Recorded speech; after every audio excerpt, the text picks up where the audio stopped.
So again, remember the philosophy is very primal, simple. So there's a lot of things that you won't be able to say in our modern language, and that's okay. It wasn't intended to express those. This is supposed to be like real basic survival back and forth type stuff, and it worked quite well for that. So I'm going to jump into the words. I tried to kind of theme them together in a way that makes sense, but we'll see how that goes. So let's start with a greeting. A basic thing, just super easy. Can't get any simpler than that. Just a loud hailing call could be used for parting as well. So hello and goodbye, just a greeting. That's your word. So then let's talk about something good or positive. So this is where we got that weird sound again. If you have trouble with it, you can substitute a trilled R, like a sound, or you can just, worst case, make it an R sound, like in English, like a sound, although I think the language loses something that way. So this word for good is so that's positive, good, yes, can even be used for love, so anything of that nature. And then the opposite of that would be with your teeth clenched, not bared like that, but which means bad, negative, no, so the opposite of the other, and you can use that to modify words. When we start putting sentences together, you'll see what I mean. So next, a very primal thing, fear or warning. I took this from Simple Dog. So you growl and bare your teeth. So is fear or warning, and that can be used as for the concept of fear or warning as well, but mostly used in the present. So then, what if you need help or assistance? So we're just going to cry out like a scream, just loud and long, something that can be heard and would be clear that you're in distress. So yeah, I know it's silly, but like I said, we're making up a whole language, so we can do what we want with it. We can have some fun. So yeah, that would be help, distress, pain, anything like that. So now let's talk about pronouns. The first person pronoun is simply yit, yit.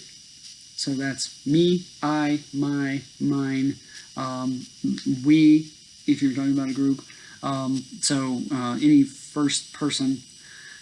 Then there is the second person, which is you. You sounds a lot like the English you, just you, and that represents second person, the person you are talking to. And then there's yet, which is the third person. Yet it can represent they, them, those, it.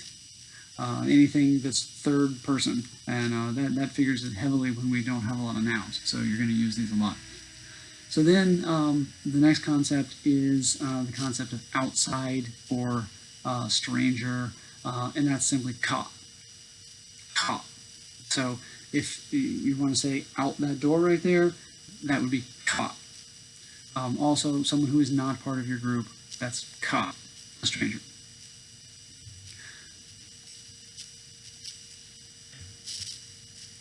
So now let's talk about a basic need. We all have to eat, right? So I wanted to be, what would be the first word to represent that concept? And I thought, something that imitates eating. And there'd be a lot of ways to express that. So I just chose this one to envelop something as if you're eating it. So the word is simply home, home. So that means hungry, food, or eating. All of that rolled into one. And you'll see that that's actually not a bad idea. You can actually express a lot, even though that word covers a wide range. So then we also have to drink, and that would simply be imitative of the swallowing sound. So we have food, home, and liquid or drinking, gum. So that represents water, wet. I don't distinguish between liquids because, again, we're being very primal. So anything wet, water, or thirsty is gum. So now let's talk about a little bit broader concepts like temperature or internally passion. So that is simply ta. So You can talk about having a big temperature. You can talk about having a little temperature. You can talk about having a lot of passion, a little passion, and we'll get into that when we talk about the sentences. Next is fire itself. If we want to cook the food or something that's hot to the touch or burning, we are going to say ooh. So think of like you went up and touched it, it's hot, you draw back, you make a sound, ooh, ooh. So that's the concept for fire, burning, or hot to the touch. Now let's talk about moving around a little bit. So we're going to need a word for a location, so a place, and that is simply I.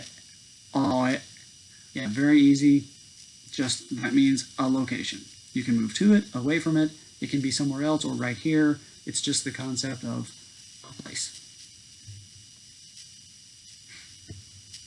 So now that we have a place, we want to go to it or go away from it.